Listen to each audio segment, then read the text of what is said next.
Bajaj Chetak Electric Scooter 2025 is impressive, but like any vehicle, it has its disadvantages. It's important to understand these before making a purchase. While the Chetak is a solid option in the electric scooter market, it does come with a few drawbacks. One of the most common concerns is the limited range. With a maximum of 90 kilometers on a single charge, this might be fine for daily city commutes. But for longer trips, or if you live in an area without nearby charging stations, it could be a hassle. If you run out of charge, you can't just refuel, like a petrol scooter. You'll have to wait for the battery to recharge, which could take hours, even with fast charging. Speaking of charging, the charging infrastructure in many regions is still not fully developed. This means that while the Chetak can be easily charged at home, finding public charging points could be a challenge, especially on longer rides. This can limit your travel options unless you plan your routes carefully. Another downside is the price.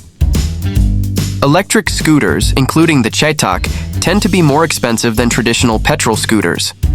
While you might save money on fuel in the long run, the initial cost is significantly higher. For some buyers, the premium price might not be justified, especially considering the limited range and slower charging times compared to petrol-powered options. In terms of performance, while the Chetak does well for city commuting, it's not the fastest option on the market. The top speed is limited, making it unsuitable for highway travel or longer, faster rides. If you're looking for something that can handle a mix of city and highway driving, the Chetak may fall short. Another potential issue is the availability of service centers and trained technicians.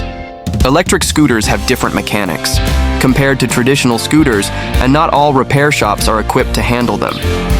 While Bajaj has been expanding its service network, there are still some areas where getting your Chetak serviced could be more difficult or time-consuming. Lastly, the battery life is a concern for some buyers. Like all electric vehicles, the battery will degrade over time, and replacing it can be costly.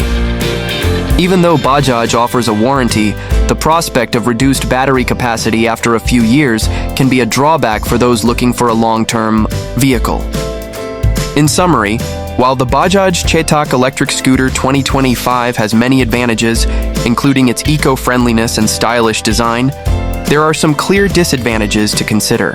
From limited range and slow charging to higher upfront costs and potential service issues, these are all factors you should weigh before deciding if the Chetak is the right scooter for you.